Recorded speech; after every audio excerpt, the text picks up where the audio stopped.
Assalamualaikum. How are you? Fine. Okay.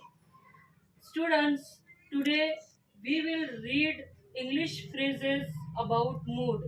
आज हम अंग्रेजी फिकरात देखने वाले हैं मूड के बारे में. So let's we start. I am fine. मैं ठीक हूँ. I am ashamed of. मैं शर्मिंदा हूँ. I am impressed. मैं मुतासिर हूँ. I am angry. मैं गुस्सा हूँ. I am infuriated. I am infuriated. मैं गुस्से से आग बबूला हूँ. Infuriated. Infuriated meaning गुस्से से आग बबूला होना. I am short tempered. I am short tempered.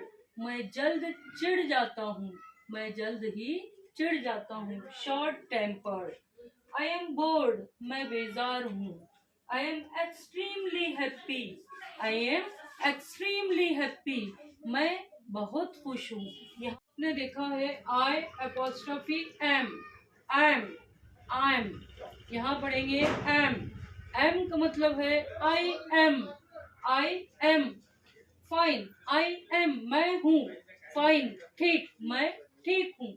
तो यहाँ शॉर्ट इन शॉर्ट एम लिखा है. इसका मतलब है आई अपॉस्ट्रोफी एम का आई एम यानी मैं हूँ.